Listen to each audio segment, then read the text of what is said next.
welcome back to the John and Adrian podcast. This week we're going to get right into it. The NBA playoffs. I told you, John, I told you the Heat are going to sweep the Bucks. Are you telling me Jimmy Butler, he didn't play that great in game 2, but that they're going to kill him? The Bucks are done for.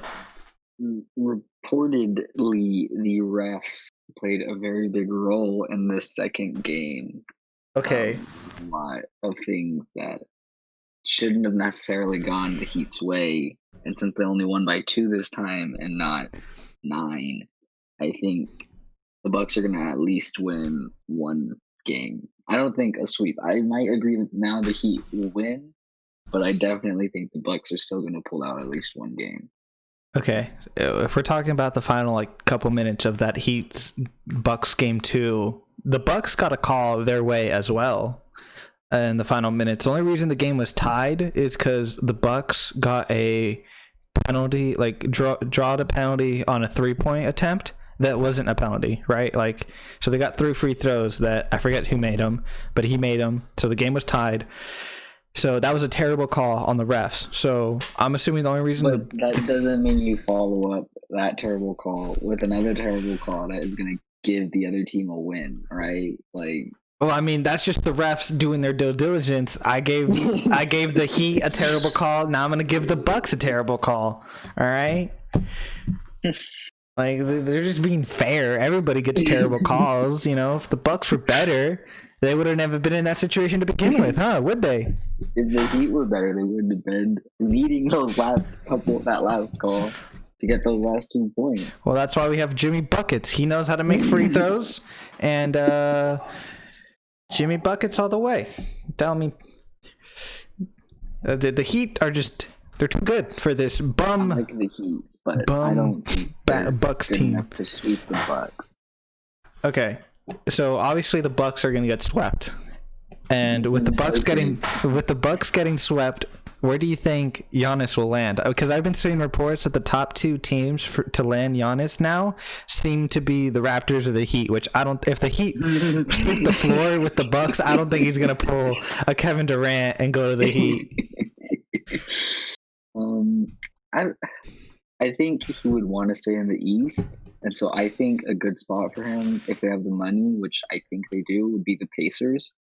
Him and Victor Oladipo. I think because they're always that team, even when they had Paul George, they were always that team. Right. They're good enough to barely be in the top half of the East, but they never took it that next step. So personally, I think if he went to the Pacers, him and the Bucks, I think then the Pacers and the Bucks would have essentially just switched spots. The Pacers would be in the 1 seed and the Bucks in the 4, unless the Bucks totally fall off after he leaves, which is a very real possibility. I mean, but I think that'd be the most interesting for basketball, at least in my opinion. Yeah, I don't know the exact Giannis situation, right? He can just straight up leave after the season, right? There's no I think so. I'm pretty sure he's a free agent. A straight up unrestricted. Yeah. Yeah. Okay. So, yeah, they wouldn't get anything for him. So, considering the playoffs have already started, they're not going to be able to trade him. Right. Yeah, sure. We'll give you this for him. No, he's going to be gone. He's gone. Unless he stays, but even then, it's a max. It's a max contract, which I saw this. I forget who it was. They essentially tweeted out that Giannis is a Scottie Pippen, and he just needs his Jordan. Which, in my mind, I think Giannis is a Michael Jordan. He just needs his Scottie Pippen. But what do you think? I agree. I don't think Giannis isn't a Michael Jordan, but he's significantly better than Scottie Pippen, I think.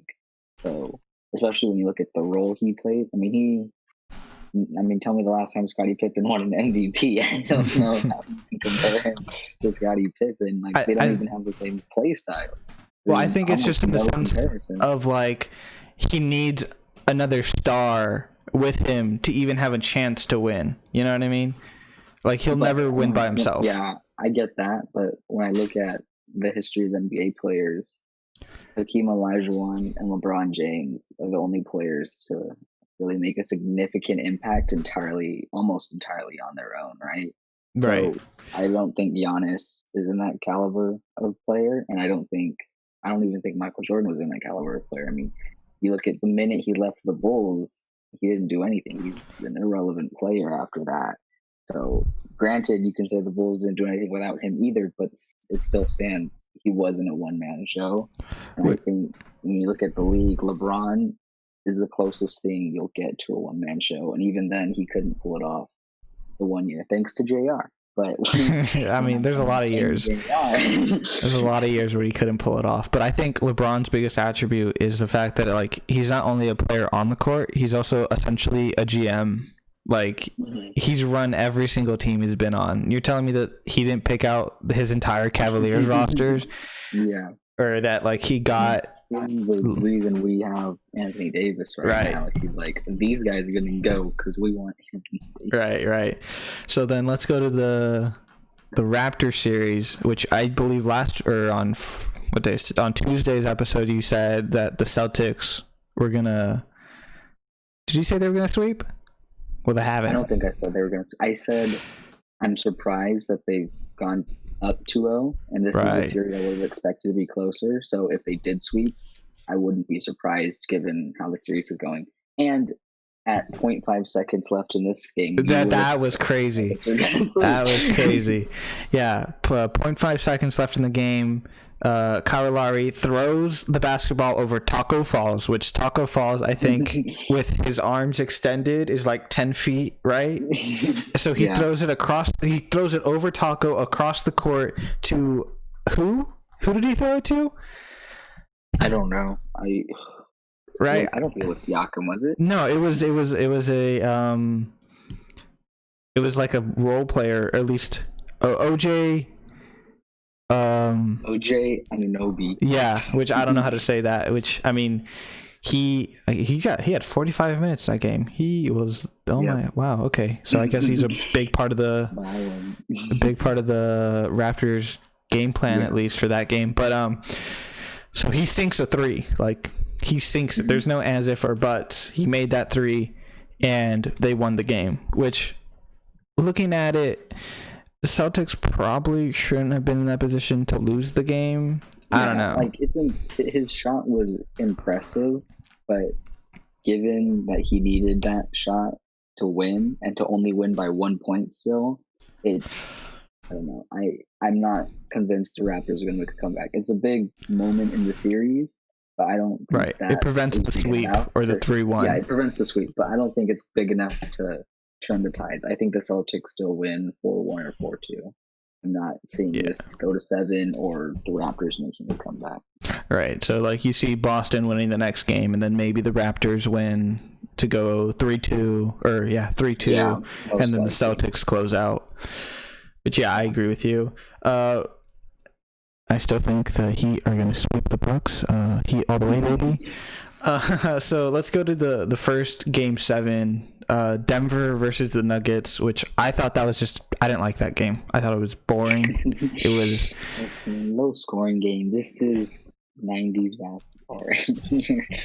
I think they both had, let me look at, they both shot 38%. Like, it was terrible. They both shot like 25% from 3. They were making their free throws though. No, they weren't. They were both shooting. They both the Jazz. Made their free throws. Okay. The Nuggets shot 75% on free throws, and the Jazz shot 65% on free throws. It was they weren't making buckets whatsoever. I mean, they don't have a LeBron on their team making 33%.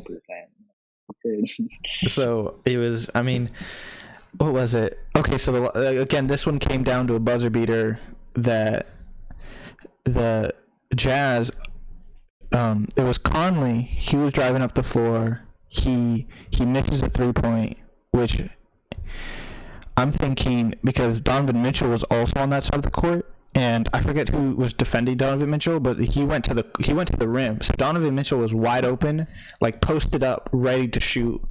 I don't know why Mike Conley didn't pass the ball.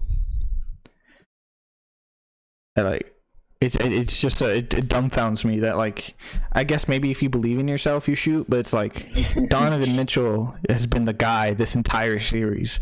Yeah. Like, I don't know. It's this game broke the pattern of neither Jamal Murray nor Donovan Mitchell made over 30 points, I guess. Yeah. The most significant thing. This series, or this game, I feel like, went the way I kind of expected the whole series to go. And luckily, we didn't get this kind of series. But this is kind of how relevant and how interesting I would have expected this series to be. It was close games, but low scoring, with Nikola Jokic being obviously the best player on the court. So I'm glad we didn't get this game for 7 games before this. But I don't know. Again, the Nuggets, I expected them to win, not Right. like this, but it's not surprising. Which actually, the Jazz, their final shot of the game, the one that Mike Conley missed to lose the game, was actually a no call because Rudy Gobert stepped out of bounds when he rebounded it. So they shouldn't have had that opportunity to shoot to begin with. But even then, still. The better of the two game sevens, the Thunder Rockets game, I think. The Thunder should have won this game, honestly. Like, they played so terrible. Well, they didn't play terrible, obviously, but it's like the final couple seconds of the game, they just threw the game away, really. Like, I don't know what they were thinking. So I didn't watch either of the Western Conference games. I just watched the Eastern one. So okay, all right. So on the Thunder, right? You have Lukas Dort. He popped off at 30 games. He's baller, right? Undrafted rookie, I think. You know, this is his baller game. In the final seconds of the game, he throws the ball. Like, he gets blocked by Harden, but gets like the rebound, and then tries to throw the ball at Harden to like make it bounce off Harden, so they keep the ball. But Harden jumps over the ball so that the ball rolls out of bounds. But luckily, Chris Paul called a timeout right before that. Like, they gave it to him, so they still had the ball. Yeah. The Thunder still had the ball. So that's the first mistake the Thunder had, right? Like, they should have lost right there. But no, the Thunder then can inbound it, and on the inbound, one of the Rockets players does a foul, so they get a free throw. So, and then they miss that free throw. So now, that's mistake number 2, right? Like, instead of it being 103 to 104, and all they need is the go-ahead win bucket, they now can only tie it or win it, right? So then, but yeah, okay. In the first inbound, in both of the inbounds, right? So like, you have the first one, the second one. Steven Adams was wide open. Like, they could have lobbed it to him, and he could have dunked it. Like, he was wide open. But I guess the play wasn't designed for him or anything, so they weren't even looking at him. These games, like, have you watched all 7 of these games, or did you just watch this last one? I've watched the highlights for the previous ones, but I watched the last couple minutes of the Game 7 live. Yeah. So, 'cause I've noticed that Steven Adams has been under, I don't want to say performing because I haven't been watching, but looking at his stat sheet, you see he played for over 30 minutes in almost every game, and then he's putting up like maybe 10 to 12 points in every game with about as many rebounds. I don't know, because from what you just said right now about the last couple minutes, it makes it seem like he's not being used rather than he's being unproductive. So I don't know if he isn't being used because he hasn't been playing good, or if they just have a bad coach who isn't putting him in the game plan when he's the second best player on the team.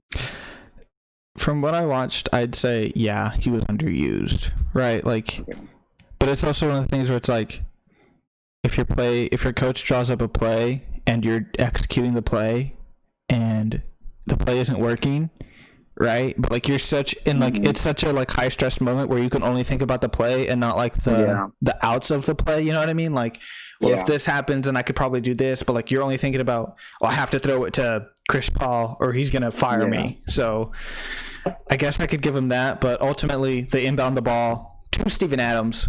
He moved from his lob position to like try to set up a rebound, like a screen, I think, but like instead of like letting the screen happen, they just threw it to Steven Adams, and he like fumbled it, and that was the end of the game. So yeah, it was, I don't know. I really do think poor play design. Yeah, it really was. I do think the Thunder, I think, are going to be exciting next season, even though the West is strong. They have a lot of assets to them. Yeah. The Rockets, Good. yeah, if they draft good, they should be fine. If they fill their roster holes with some nice young talent, which, speaking about you can expect from them, honestly. Like, you look at James Harden, Russ. Yeah, they draft really well. It's just Kevin Durant. They drafted Steven Adams, right? I believe so, yeah. They draft really well. I think it's just that they have a hard time bringing in talent and containing talent.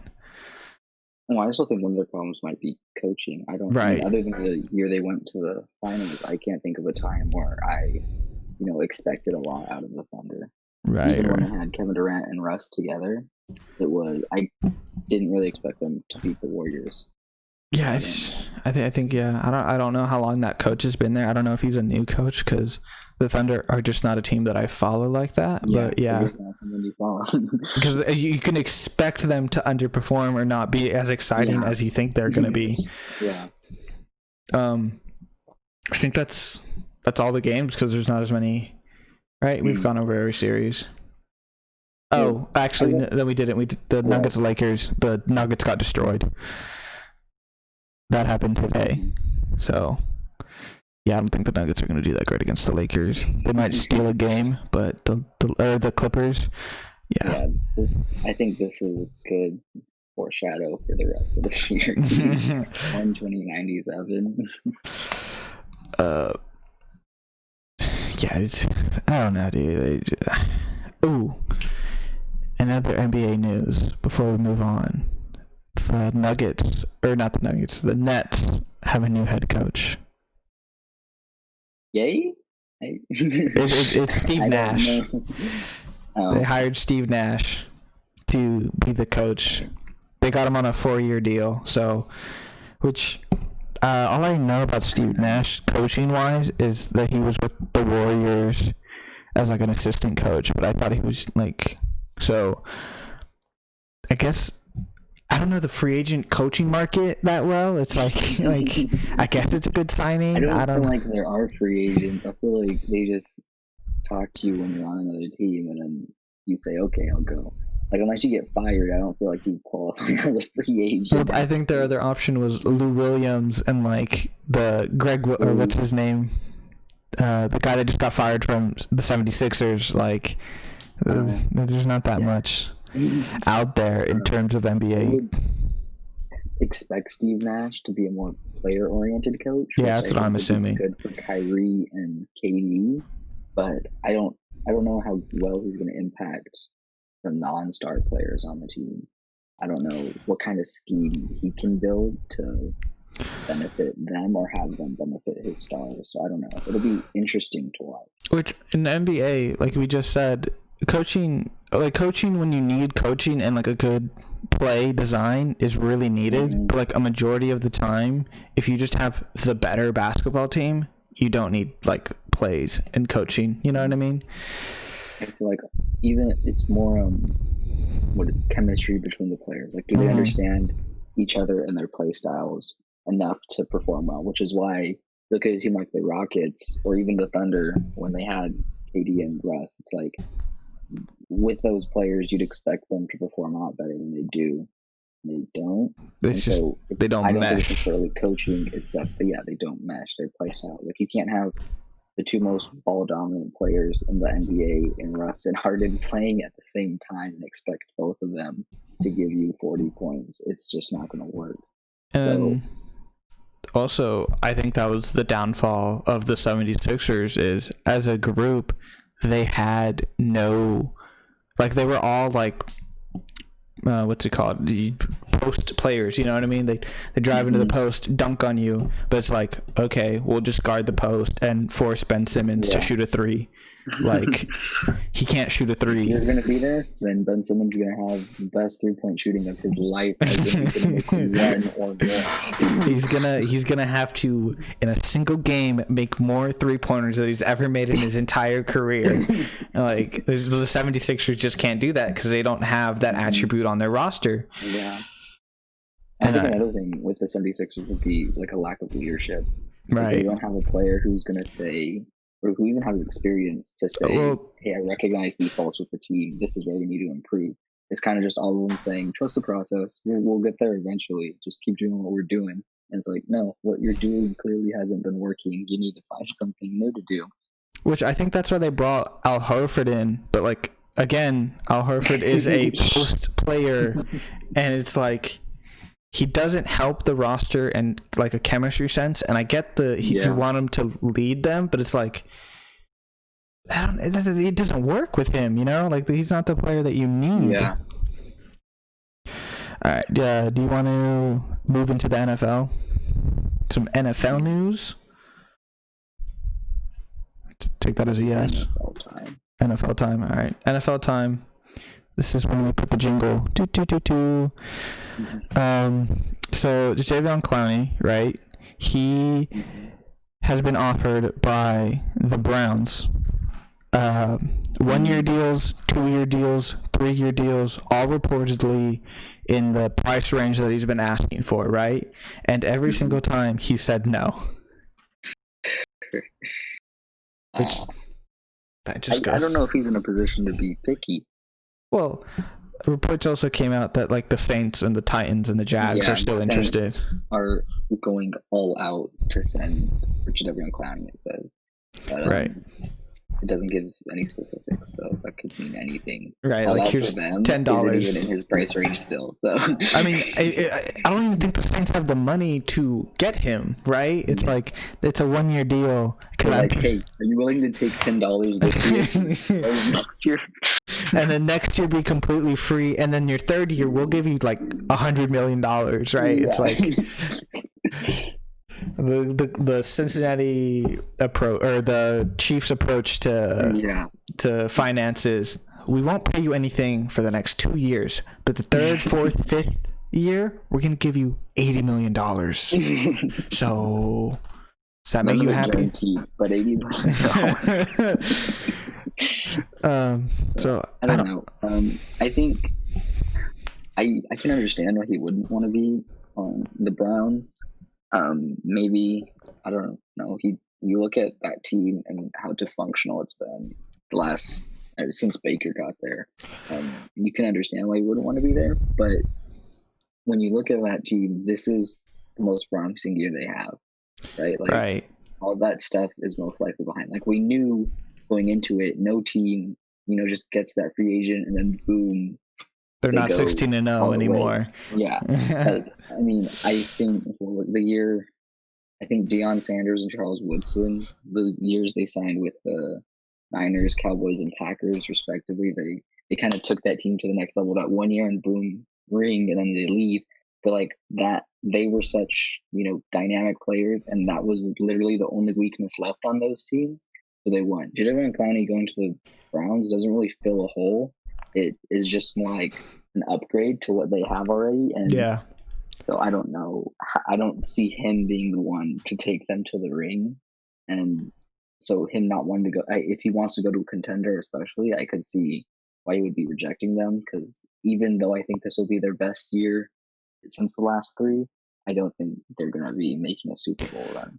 Which I don't like. It confuses me with the Browns specifically, right? Like on paper, they have a good roster, right? Like they have a good quarterback. He's not great, but like he can make throws. They have a good backfield. They, like Nick Chubb and Kareem Hunt, they're both really good running backs. Wide receiver wise, they have Odell and who's the other one? What's the other receiver on the Browns? I'm forgetting. Travis Landry. Huh? Landry. Yeah, Travis Landry. So, like, 2 good receivers. I don't know the offensive line situation, but I think it's good enough, right? It's not bad. I know that they've lost a couple pieces, but it's still definitely serviceable. And then defensively, they have, arguably one of the best defensive linemen up and coming, right? QB killer, right? Smashing heads, I guess actually their defense I don't think is that great. what a switch for Javion Clowney to go from like JJ Watt on the other side, one of the most feared NFL players, but like one of the nicest guys off the field. Then he goes to Myles Garrett, who's out here trying to kill small white quarterbacks. He's trying to. I mean, but that puts the juice into it. You know, if you're trying to kill, you shouldn't be out there on the field, son. Yeah, Myles Garrett, like, don't have passage it every on. Make sure you kill. There ain't a dead white quarterback back there. I don't want it.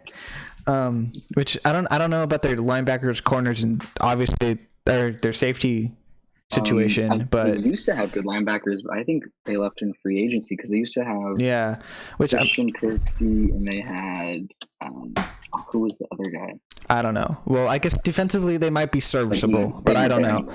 Yeah. So on paper, it's a good enough roster to win you a couple games, but it's like, and even say get into the playoffs, but it's like I don't see that for them, especially in their division. Like the Ravens own that division now. The Steelers, they'll be lucky if they even get in the playoffs, right? The Browns are just this year. I think the Steelers have a shot, but next year I think is definitely an if year because this year, hypothetically, Big Ben comes back and he plays good. Juju comes back, he plays good. James Conner comes back, he plays good. And their defense just repeats what it did last season. And I think they have a real shot at a wild card. The downfall of the Steelers is that if this year goes well for them, then they're going to have to pay everybody. Juju's up. James Conner's up. James Conner. Big Ben's up, isn't he? Or is it next season? Either way, he's going to ask for an extension if he's still good enough to ask for one. He signed a 2-year, I think. So either he's going to sign that extension or he's going to leave. And then we've got Minka. So it'd be a lot of money that they don't have. I think cap wise they're good, but it's like once you start paying everybody, like Juju and stuff, you're going to lose money. And your defense is going to want to get paid, and you're just not going to have that money, so that could bite them in the butt.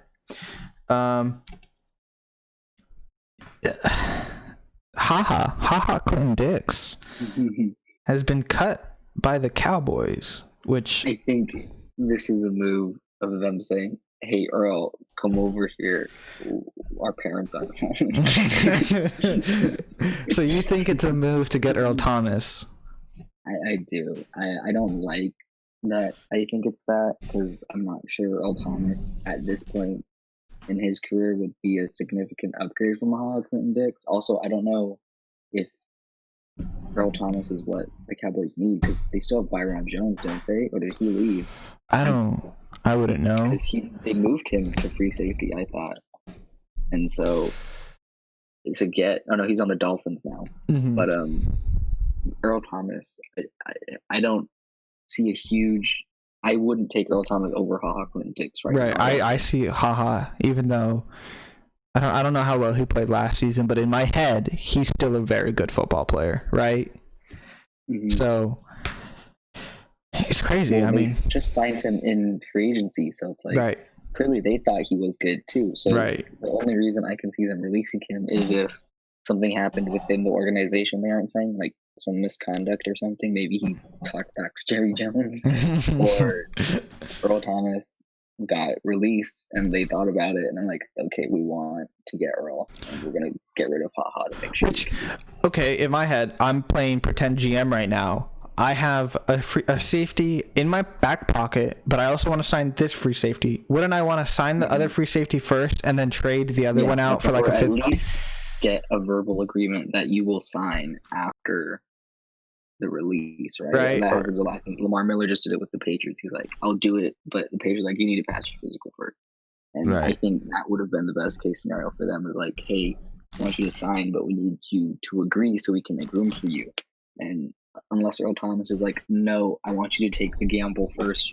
Prove it to me, because he seems to have some problems like that. You look at how he left the Seahawks.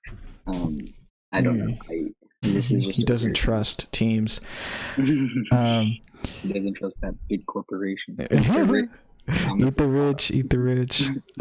Which like releasing him, I feel like he has to have value, right? Like could have gone for like a fifth or a sixth, right? Like every either NFL teams think their 5th and 6th round picks are worth too much, like they hold like 5th or 6th is like, I'd trade that for a haha. That's a guaranteed player right now, which guaranteed. There are some teams that don't need a safety, right? Like the Rams are loaded with young free safeties. Like they don't need another one. Like I bet there's other teams out there that are like the Steelers. They have Mika and stuff like that. And like, well, where did Jamal go? He went to the Seahawks, right? So the Seahawks don't like. There's teams that don't need a safety, but like still. Well, he only signed with the Cowboys. His 1-year deal was for only $4 million. Right, like so $4 million. He's cheap. Above average, I would say. At worst case, he's an average safety. Definitely a starter. I don't like when I think of. I would personally think, Quentin Dix is a better safety than like Buda Baker or someone like that. And I think if you can get him cheaper, obviously than Buda, considering he just got that big extension, I would be very surprised if he lasts very long on the free agent market. Right. So let's move on to some Patriot news. I feel like the bigger of the two little topics I want to talk about here is Cam Newton has been officially named the Week 1 starter for the New England Patriots. That really threw me for a curveball. I really thought it was Jared Stidham. Like when they listed Jared Stidham as the co-starting quarterback at the beginning of the season, I was like, man, they must really love Jared Stidham. No way Cam Newton gets to start. Yeah. No way is African American really starting on a New England Patriots. Okay. We need that Tom Brady replica right here. And that's Jared Stidham. Which, I mean, we all saw this coming. We all saw this. Going 1 year, your quarterback has 1,000 career rushing yards, and then the next year he gets that in a season? No. Nah, that's too much. That's too much. So, yeah, we all saw this coming. Cam Newton, obviously the starter at New England. But the more surprising news, actually, is they released Mohamed Sanu. Which surprises me because they traded for him last season and used a 2nd-round draft pick, and he only played the season, and now they're releasing him. So there's no explanation in my head other than like maybe they think the receivers in-house are just better than him, but like in my head, Mohamed Sanu is a really good receiver. Yeah. I don't know. I mean, he's 31, so maybe they're just like, we don't want to have to pay him for another year. I don't know the details of the release. I don't know if they're like, I don't know either. Well, so he's going to get this incentive money we don't want to give him. We're going to use that somewhere else. I don't know, but he has at least a couple more years left. Right. And I think he could make it. If not as a receiver, as a quarterback. That perfect VR still, right? Yeah. So I mean, he could sling the rock, bro. He's a good quarterback. There are some rumors even that like he had before the Patriots signed Cam Newton. There were some people saying, I wouldn't be surprised if Mohamed Sanu was trying to be the quarterback down in New England. But yeah, it's just an interesting move by Bill Belichick, if anything. All right, so I have to think it's a money deal. Like I can't think of any other major reason. Okay, so on Tuesday's episode, we talked about Leonard Fournette getting released from the Jaguars and how I believe the Jaguars are tanking. They're tanking for Lawrence. They're lowering. They're lowering their win total. Yeah, or they're tanking for somebody. I don't know who, but they're tanking for that person. So, but he signed with the Bucks, and honestly, I think the Bucks are going to be a really good team this year. How much talent they have. Interested in the Bucks because I thought they were going to be a good team when they signed Tom Brady. Because I remember months before I said Tom Brady was going to go to the Bucks because of Bruce Arians. He has a history with old quarterbacks making them perform good. So I'm like, that's the team he plays. Then he went there, and I'm like, yay, I was right. 1 for 300 free agents. Let's go. But then they started adding these other pieces like Gronk. They extended their offensive lineman, who I didn't think was good. And now I'm interested because even though they signed Leonard Fournette, Bruce Arians has come out and said that Ronald Jones is still the starter. But I think is a really interesting thing to say. Like I can understand telling Leonard Fournette you still need to prove yourself, but it's like you wouldn't have signed him if you didn't think he was going to, compete for the starting spot. I think this is not a. I don't think Bruce Arians would say that if he didn't believe that Ronald Jones was still going to be the starter and be performing better, at least in the beginning. Well, last season Ronald Jones had like 1,000 all-purpose yards, like receiving, rushing, and whatnot. So I think he's a really good receiving back. And then you slide Leonard Fournette in, who will just ground and pound. So whenever they need a ground and pound attack, they have it. And then they have Shady McCoy, I believe, right? That's the other one. Yeah. They have him back there as well. And then they drafted a running back in the 3rd round this year. So they also have that guy. Yeah. So Leonard Fournette, probably not a good fantasy back, but as the Buccaneers? Well, I don't know about that, because remember when Bruce Arians was the Cardinals head coach, he had David Johnson get almost 2,000 all-purpose yards. Yeah, but the thing is, there's 4 other running backs in that running back room that take away from Leonard Fournette. Like, I don't think, I think as a collective, that running back group is going to be really good. But you also have to remember that there's Tom Brady on that roster, Gronk on that roster, Mike Evans. Who else? They have 2 other receivers on there that are just really good. Yeah, Godwin. Godwin, that's who it was. Yeah. So. And Adam Humphries, or is he on the Titans? Oh, did they? They have some. OJ Howard is still on. Another tight end is still on that roster. It's a loaded offense. It's just, I could see what we thought. We are expecting the Bucs to be what we expected the Browns to be, and I am kind of expecting a similar bus. Where it's a year early or something, and they just are going to underperform a lot. Yeah, there is a lot of doubt. Like, my main doubt is just on Tom Brady himself. Like, every year people say, or is Tom Brady still good? Is he still good? Mm-hmm. But this year I think it's more of a question, because it's not like every year going into New England, Tom knew the playbook. He knew every ins and out of every single route. But this year he has to learn a Bruce Arians playbook, right? And from my understanding, Bruce Arians playbooks are way more complicated than any of the other playbooks. So I have like the opposite fears that you do, because I have full confidence in Tom Brady and Bruce Arians because of what Bruce Arians did with Carson Palmer. And right. I'm like, if Carson Palmer can come in and learn the new system, and he's half the quarterback Tom Brady is, and he has half the weapons that Tom Brady has, then I'm very confident in what Tom Brady can do. My concerns would be mostly the defense. Can the defense keep up? Because especially look at like the Chiefs, right? They'll score like 50 points on you, but they're on the offensive side of the ball for like 5 minutes the whole game. They score in 2 plays. So if Bruce Arians is doing that, you look at their defense, and it's a very fast-paced, turnover-heavy defense. I feel like they could spill on sacks, fumbles, things like that.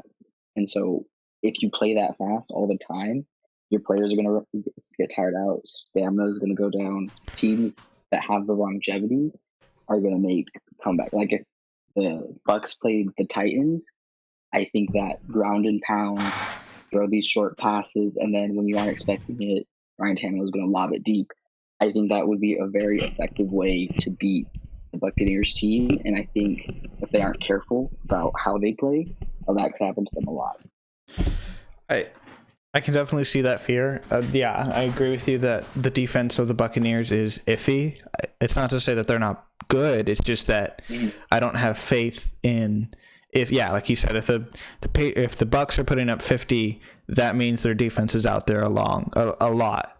So, which we see in the Chiefs a lot. Like they might be scoring 50, but their opponent scored 40. You know? Yeah. So, that's a big issue. But do you want to pivot into a very special thing we have this week? We're doing a ranking thing, as you can see on the screen now for those watching. We are trying to elevate the show, and we thought with the free agent running back market that we have. We just rank the free agent running backs after that are going to be free this offseason, which we're currently in an offseason, but next offseason. So we're going to start off looking for the future. Who to be excited for? Who to be excited for. So let's start it off with, who's this? Kenyon Drake, right? The guy from Arizona, which he got traded to Arizona. What are your thoughts on him? So prior to Arizona, he would have gone in the trash category, right? He didn't get more than 400 yards in a season. And then he goes and he steals a starting spot from David Johnson, which I think is a sign, was more that Cliff Kingsbury didn't like David Johnson. Right. And didn't know how to use him. Where even is David Johnson right now? He's still on the Cardinals. Is he? He's playing backup. I think he's supposed to be a free agent this season too, but I'm not entirely sure on that. I thought he got traded. Did he? Let me look it up.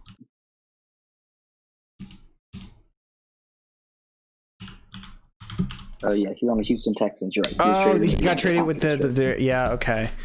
Yeah. So he's I think better than Kenyon Drake. So below average. I would put Kenyon Drake below average because, especially with the other running backs in this. Yeah, he had one good season. Like he didn't even play the full season with the Cardinals, right? Right. He joined after a couple games, and he can obviously perform in the system, but outside of that system, I don't think he'd be that good. So when you're a system running back, as long as you're in that system, you're great. But if we're talking about free agency, I don't think another team should go and get him unless it's like the Niners or somebody who's going to run a similar type of run scheme. So his best fit, in my opinion, is the Cardinals. And if he risks leaving that and takes the confidence on himself rather than in his scheme, I think that'd be a big mistake for him. Right. I agree with you on pretty much everything. I'd honestly, I thought he would have be trash, but like he played well enough to put him at the below to average category. Yeah. So then Todd Gurley, I'd say he's right with Kenyon Drake, if not average. Like leading up to this last season, he was all right, but he wasn't performing well. And the main thing is injuries, which honestly, I don't know how true his injury status is, because I read reports that it was just they hit it like it was just a rift between Todd Gurley and Sean McVay, and they hit it as like injuries, right? Like to not let it be out in the public. So maybe that's the situation that happened down in LA, but I don't know. With Todd Gurley, it was reported weeks before the Super Bowl that he had arthritis. Right. Like that he was hurt and just wasn't the same. See, everyone kind of played it off as, oh, he's hurt, he's gonna come back, and I'm like, no, arthritis is like, you can look it up. He does have arthritis in his knee, right? And that's not something that's just gonna go away and get better. Yeah, that stays with you. Know. Yeah, I think his career is close to over. Right, he might try to force it out a couple more seasons, but he's gonna be in pain doing it.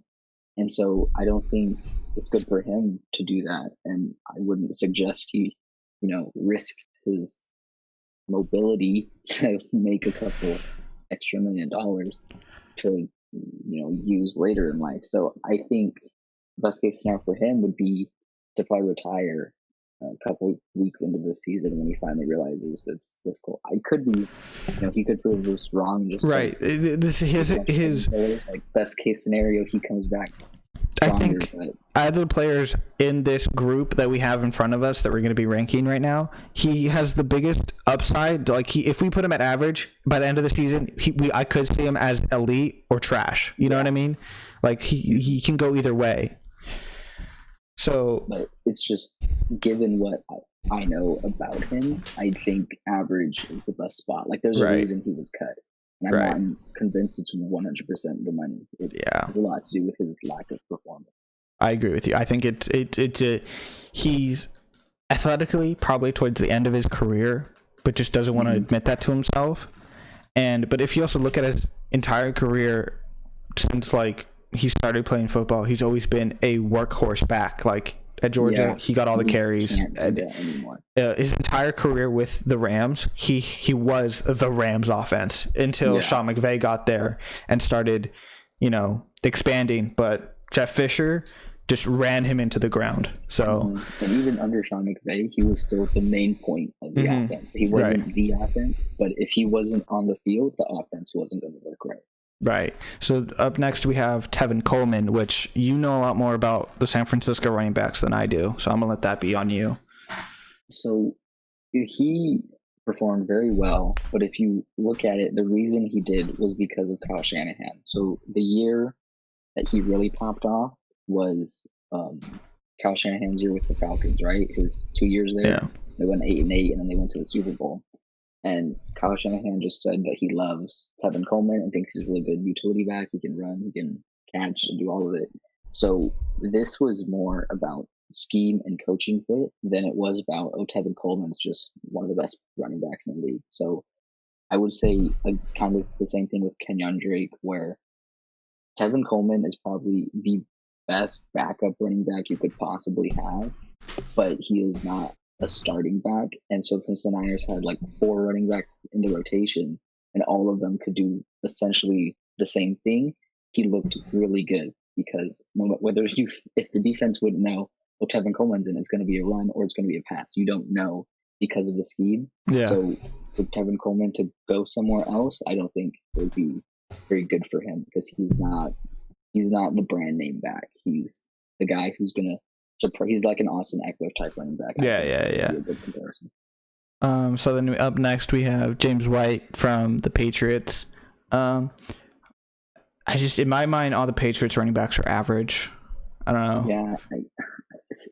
I feel like he'd be below average if he was on any other team, but the Patriots just know how to get the most out of their players. So he looks like an average running back, but the minute he goes somewhere else, he would be below average, I think. Same thing with what happened with LeGarrette Blount, right? The minute he left the Patriots and went to the Eagles, yeah, they won their Super Bowl, but they couldn't do it with just him. They had to go and get Jay Ajayi halfway through the season because they knew they couldn't win with just LeGarrette Blount. So I think for the same thing as all the other below average running backs is if he went anywhere else and risked it for the biscuit, he would not get the biscuit. So if he tries to get that bread on like the Washington Football Organization, he would falter heavily. Well, Washington, maybe he would. I mean, he'd be better than anyone they had. I mean, no. Yeah, he'd be the best running back they got. So I feel like we could put him in between. In between. That seems like a good spot, right? Up next, I don't know if that's how tier lists work. I mean, that's how this one works. I mean, I can move him if we could put him in. All right, fine. Yeah, you convinced me. Below average. Sorry, James White. If you ever hear this, I thought you were an average running back, a good one. So up next is Matt Breida. He's currently on the Dolphins, but I couldn't find any pictures of him in a Dolphins uniform. So, what do you think? He's another running back. I think, again, it was the system he was in, but not so much the system as he had the benefit of being in a back rotation with 4 other running backs, right? Right. So he didn't have to carry the workload. And so when he did go in, he was able to shine really well, right? When you have Tevin Coleman, Raheem Mostert, Jeff Wilson, Kyle Juszczyk, and Matt Breida all in there, any of them can pop up any night, and it's just congratulations to you. I think average is a pretty good spot. Yeah, he's good enough to start for sure, but I wouldn't expect the same kind of production out of him that he did in San Francisco. And I'm gonna put Kareem Hunt at above average. I really do think I think you're hurting him. He could be so much better. He could be borderline elite in this league. He could be the best kicker in this league. But I think right now, mainly because he sits behind Nick Chubb, that he's stuck in this above average threshold. If he was still with the Chiefs, right? That's where he got cut from originally. Yeah. For one, he'd have a ring. 2, he would be a borderline to elite running back in my mind. and he still is. It's just that we haven't seen that, you know? Like, well, we have, but it's like I agree. it's just not there, right? Like Since the he full came numbers. back, he hasn't Yeah. done anything. He hasn't gotten the Again, opportunity to behind do it. Mitchell. Yeah. Yeah. So in my head, when I look at free agency, personally, I'd say he's the best free agent in this class in terms of running backs. For money. But the risk of will he perform, or is he worth the bad rep? I think the bad rep's over, and I think he will perform. But again, that's just my opinion. And Yeah. you could definitely, there's a strong case for him to be even lower than above average if you think like maybe he will never even get a starting job again. But my opinion, elite, but I think above average is a good spot. Yeah, I think out of the group of these guys, you could probably get him really cheap, and he's either elite or an average running back, you know? Assuming he doesn't steal the starting spot this season. Right. Okay. Yeah, a lot of this, we could probably do this at the end of the season, and this list will be different. But this is just right now, going into the season, what do we think next season will hold for these free agents? Kind of, how do we think this season is going to play out for these guys? Right. Or their free agent value at the same time. Rex Brookhead, I think he's listed as a running back in the free agent website I went to, but I see him more as a fullback. I don't know. I think he's an average guy. Yeah, him and the other page, James White, they're almost interchangeable, except I'm pretty sure James White is the one who won the ring. Rex Burkhead doesn't have that on his film, so that's the main difference between the two of them. Oh wait, was it James White that popped off in the playoffs last year? I don't know. You know, we already put him at below average. What do you think Rex Burkhead joins him in below average? Personally, I think if I had to pick, I'd take James White over Rex Burkhead. So at least put him on the same level, I would say. But if you know something about either of them, I don't, or feel some different way, I definitely. We're gonna do this. There we go. Yeah, just to even it out, Adrian Peterson. For looking at his career, I think he's borderline. He's elite, but for looking at going into 2021, I think he's above average. Yeah, that's a good spot. Yeah, there's like, man's getting old. Like, there's just no way around him. I think the only team that will legitimately take another shot at him is the Washington football team if he's still performing, you know? Yeah. And maybe some other team in the league that just needs a veteran running back, but like that's about it, honestly. The Falcons, after they realize Todd Gurley's going to retire. Right. So then we have Malcolm Brown. He's a Rams running back. I'd put him at average. He's always been in Todd Gurley's shadow, but he's always had flashes of Malcolm Brown, in my eyes, has always been like, oh, he should be starting on like the tanking Browns, or like, you know, like a team that's not great, but like he could start, you know. So I'd see him as like an average good running back that you could go to as your number one, or like to teach a young and upcoming running back that you have on your roster. I feel like he serves that role, because that's what he did with Todd Gurley, I feel like, his entire career. Up next is TJ Yeldon. He's currently on Buffalo. What's your take on him? Trash. I had hope for him when he got drafted, and he underperformed in every possible way, every chance he got.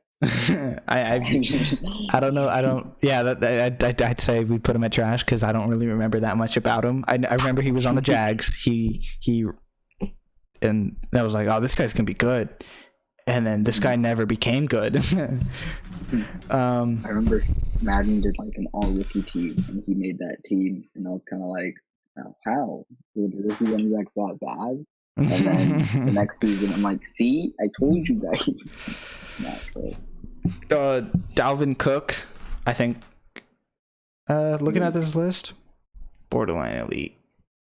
So I can't tell who is all on here, but out of the guys we've had so far, he's definitely the best. I think his biggest Um, problem is injuries. Is if you get him, are you gonna actually have him, or is he just gonna sit on the sideline the whole time? I can tell you But who we if still he's have on healthy, this for list. sure. We have Leonard Fournette, Philip Lindsay, Alvin Kamara, Adam Jones, Derrick Henry, James Conner, Chris Carson, Terry Cohen, Marlon Mack, which I have a lot of. I think he's good. Kyle Juszczyk, Don Lewis. Mm, So I think if we look at the group of guys, him and Alvin Kamara and Jones from Green Bay are the three running backs I'd say are elite. But mhm. I agree with you in the sense of I'm not sure if he's going to be healthy come the end of the season or how his health will hold him Availability back. is the best Yeah, ability. So if that's the biggest question mark, then it's a really big question mark. right.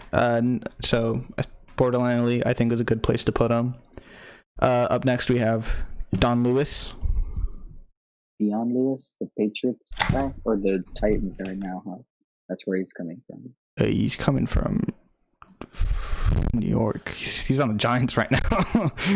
He is. Yeah, Who was the guy that he was on the Titans though. got? Yeah, he was the backup. Okay, because I'm like the Titans got someone just because he was on the Patriots. Yeah, well, the Titans are essentially the Patriots from 2 years ago. Like that's Yeah. what they are. Trash.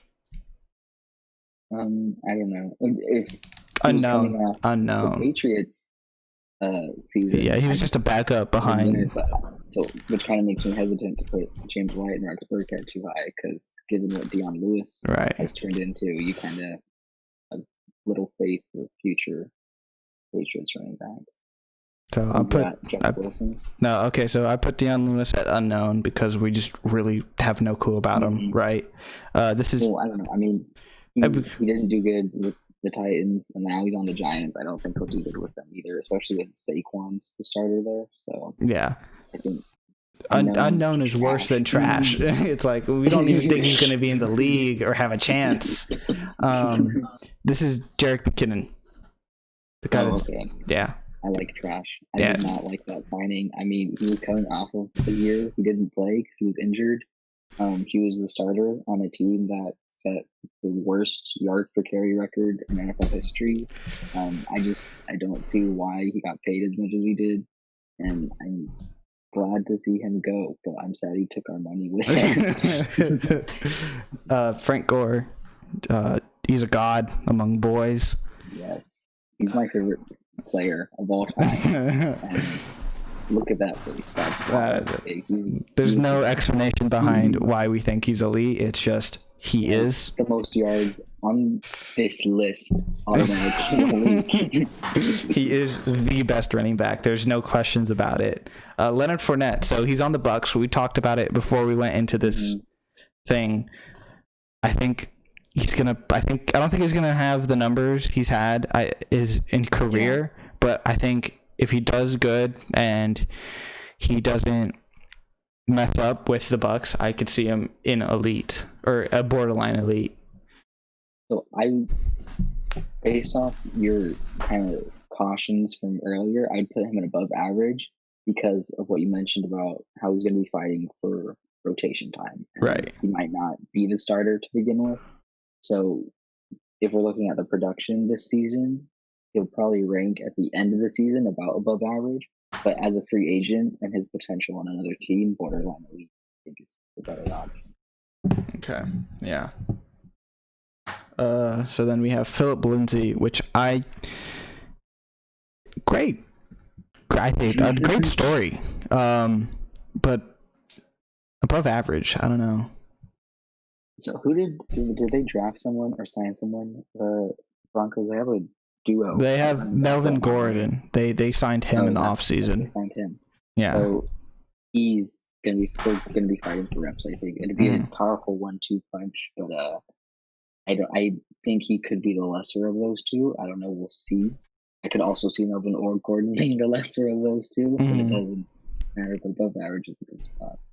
And then I think Alvin Kamara deserves his bread and belongs in the elite category.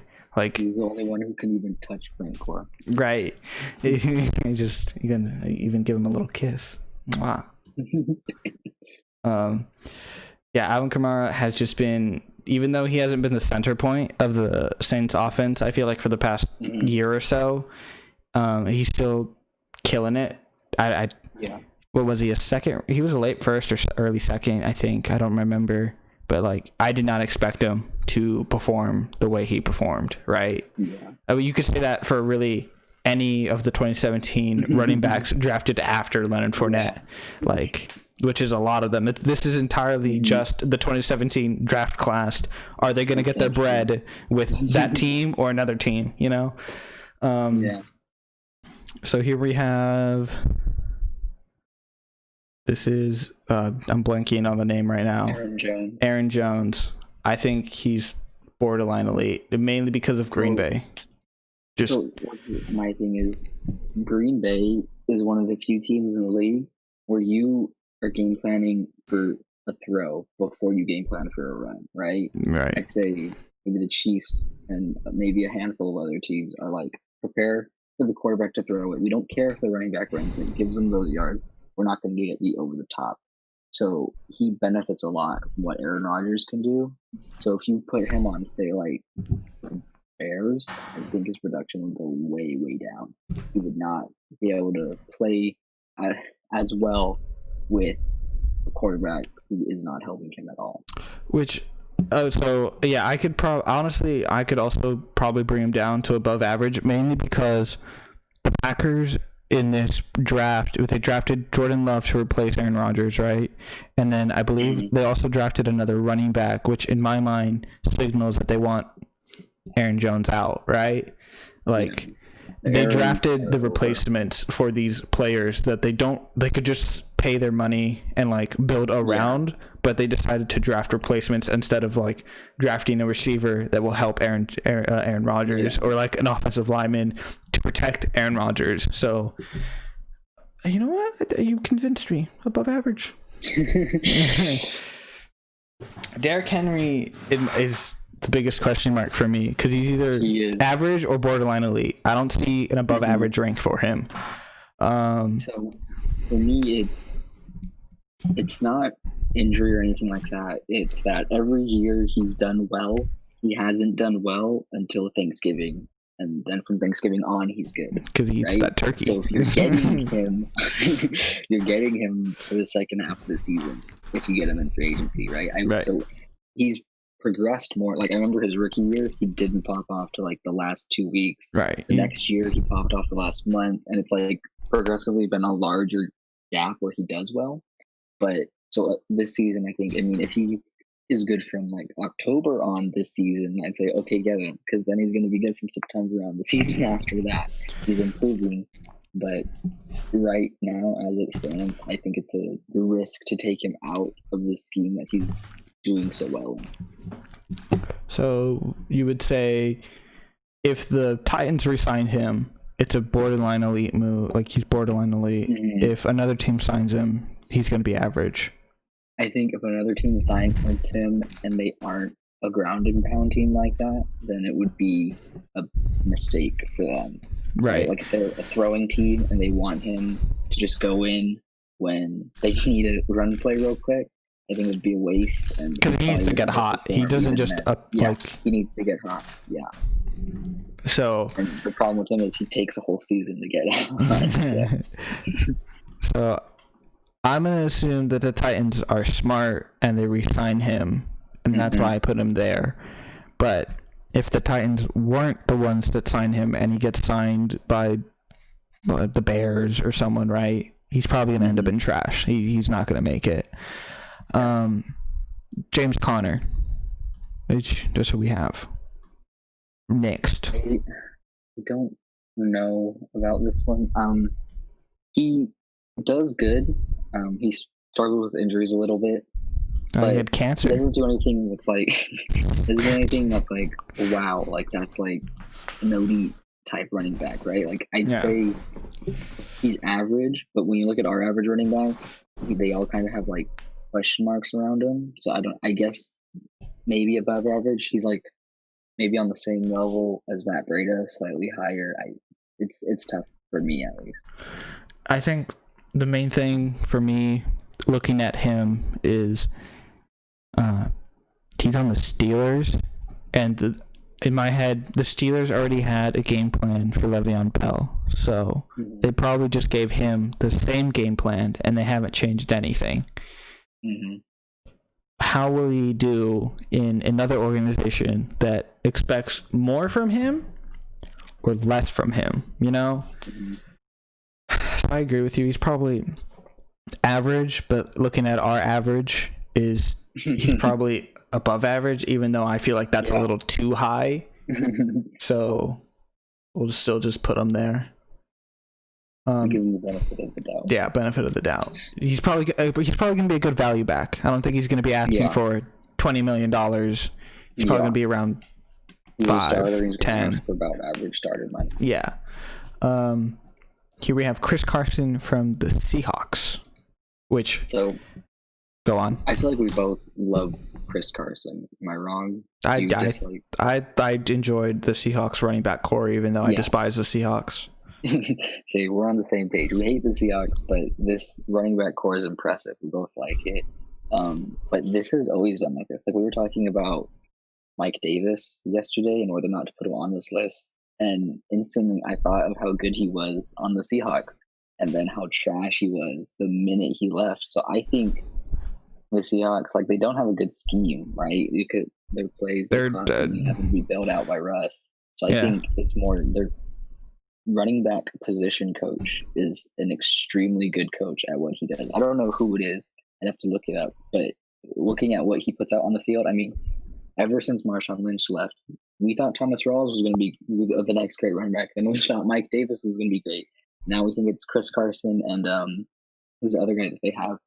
They have a duo right now. Yeah. But the main flaw with the duo and Seahawks running backs is come week 17, you can almost guarantee that they will get murdered, right? Mm-hmm.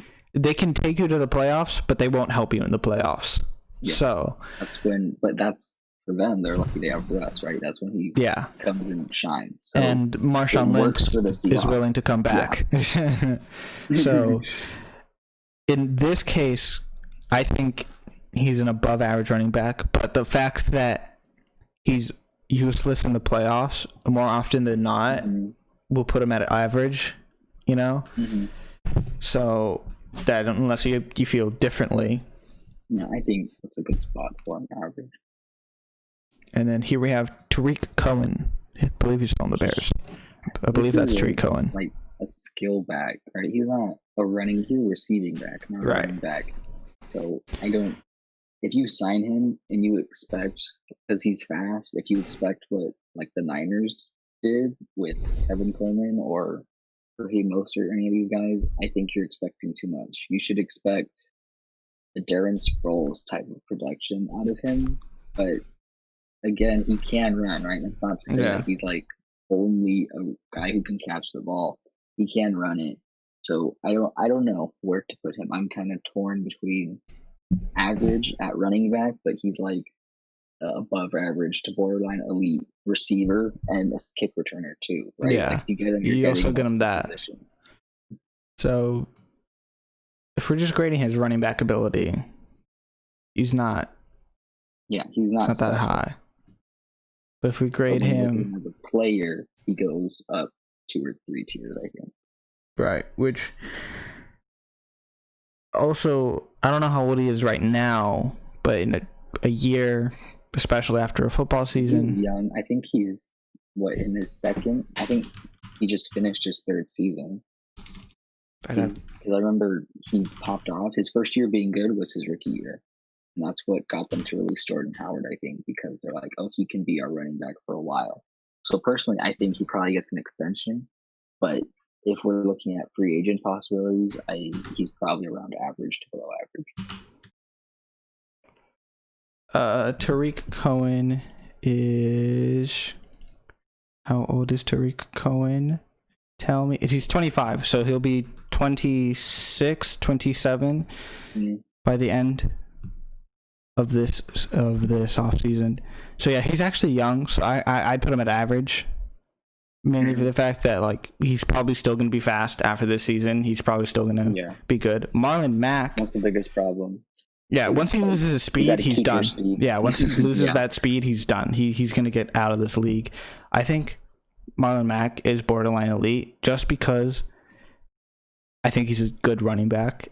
And also, my fear with him is that the Colts O-line is just really good. Like, Quentin Nelson is a really good offensive lineman. Yeah. So since they got him, they've had a great offensive line. And they had an average offensive line before that. Everyone said it was so bad because Andrew Luck kept getting hurt. And I'm like, no, Andrew Luck's just fragile. He can't handle a hit. So they have a very solid offensive line now. And when he's running behind that. So I see him as an extension. Like he gets an extension, and because he gets an extension, he's a borderline elite running back. So do you agree? Yeah, I disagree? Especially considering they probably have to spend money on a new quarterback at the end of the season, because I don't think Philip Rivers is an answer. I think he's got double. Kobe Brissett's an answer. So they're going to have to save money for their quarterback, which means they either let him go or they convince him that he won't be good elsewhere, and they sign him cheap. Yeah, they signed one of these other running backs on the low, and honestly, I don't think we've accounted for. I think the Colts come this free agency when they're looking for a running back. If they don't sign Marlon Mack, they could sign a Kareem Hunt and have him explode, which that would explode our entire tier list if we started thinking about that now. But possibilities as to matchups.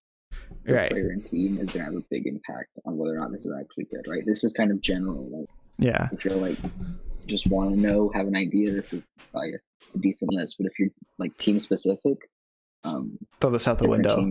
Throw this out the window. Kyle, I don't remember how to say his name. You know Juszczyk. What do you think? He's fullback. He's a really good fullback. He's a fullback. He's the best fullback in the league, but it's a fullback position. Right. Still. Like he's a really good runner. Fullbacks are dying league in the league. But his job is to block.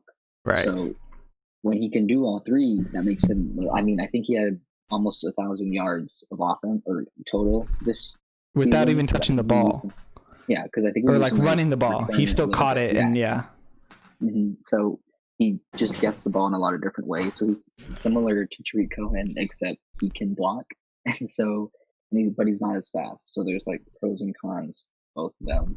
I don't know. I would say average in terms of like running back, but for his specific skill set and what he does compared to other guys at his position, he's elite.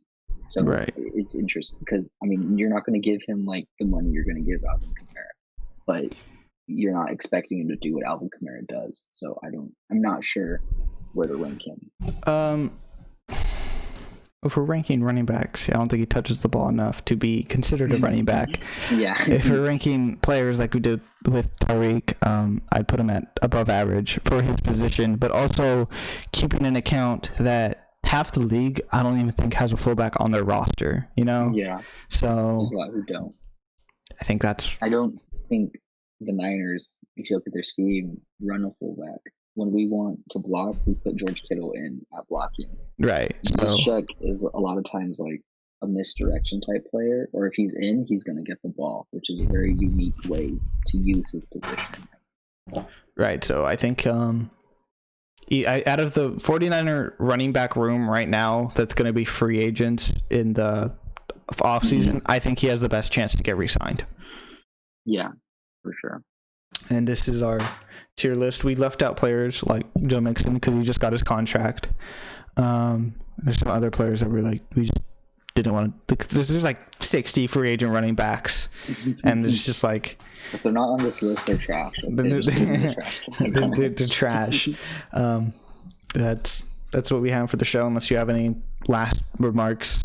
No. All right. I think the tier list is a good place to stop. It is. Thank you all for watching. Have a good one. We'll see you on Tuesday's episode, which more likely than not, we're mainly going to be doing a pick'ems for the first week of the NFL. So we'll see you guys then.